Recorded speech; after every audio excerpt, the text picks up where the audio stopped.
RPIच्या वरिष्ठ उपाध्यक्षा महाराष्ट्र प्रदेश संगीताताई आठवले यांचा आज वाढदिवस आहे. त्यांना सर्वप्रथम जे आहे ते वाढदिवसाच्या खूप साऱ्या शुभेच्छा देतो.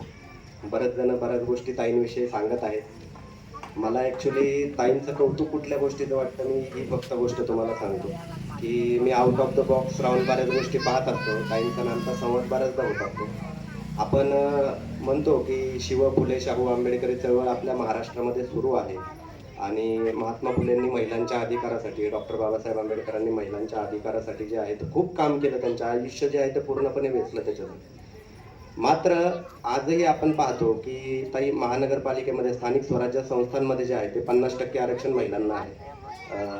विधानसभा आणि राज्यसभे, लोकसभेमध्ये तर आता 33% जे आहे ते आरक्षणाचं बिल पास झालंय. मात्र आपण पाहतो की यातनं ज्या ज्या काही महिला नेतृत्व येतात, त्या महिला नेतृत्व ज्या आहेत त्या कोणाची तरी आई असते, कोणाची तरी बायको असते, सरपंच महिला असते, पण सही कुठं करायची हे नवरा ठरवत असतो, आणि सरपंच आई असते, सही कुठं करायचं हे मुलगा ठरवत असतो. पण महिलांचं जे स्वयंभू नेतृत्व आहे का, ते स्वयंभू नेतृत्व खूप कमी जे आहे ते महाराष्ट्रामध्ये देखील उभं राहतं. तर त्या ठिकाणी जे आहे ते आपल्या भागामध्ये, खडकवासला विभागामध्ये मला संगीताताई आठवले जे आहेत त्या महिलांमधलं एक स्वयंभू नेतृत्व कायम दिसतं. आणि या गोष्टीसाठी आम्ही ताईंचं नाव या गोष्टीसाठी विशेष करून आम्ही प्रत्येक ठिकाणी घेत असतो की महिलांमधून नेतृत्व जे आहे ते स्वयंभू यायला पाहिजे, निर्णय क्षमता स्वतःची असली पाहिजे. कोणीतरी मागून व्यसन मारलेली आहे आणि मग आम्ही पुढे चालतोय आणि मग आम्ही काहीतरी ठरवतोय, अशा पद्धतीचे निर्णय जे आहेत ते महिलांचे राजकारणातल्या आणि सामाजिक क्षेत्रातल्या असू नये. तर या ठिकाणी या गोष्टीसाठी जे आहे ते ताईंचं मी सर्वात पहिल्यांदा जे आहे ते कौतुक करतो.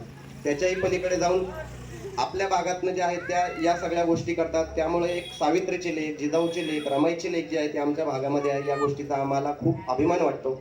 आणि अशाच पद्धतीनं ताईंनी जे आहे ते RPIच्या माध्यमातून जे आहे ते मोठ्या प्रमाणामध्ये महाराष्ट्रभर काम करावं. आणि त्यांनी वेगवेगळी पदं असतील, सामाजिक क्षेत्रात असतील, पक्षात असतील आणि राजकारणात देखील असतील, ती भूषवावी असे मी त्यांना शुभेच्छा देतो आणि थांबतो. जय हिंद, जय महाराष्ट्र.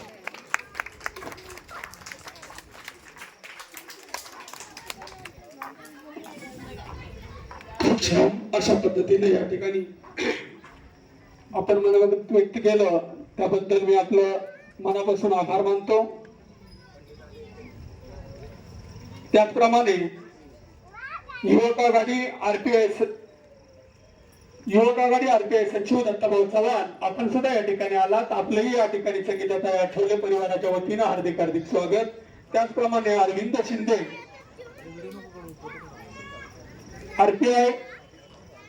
RPI आठवले यांचं सुद्धा या ठिकाणी हार्दिक हार्दिक स्वागत.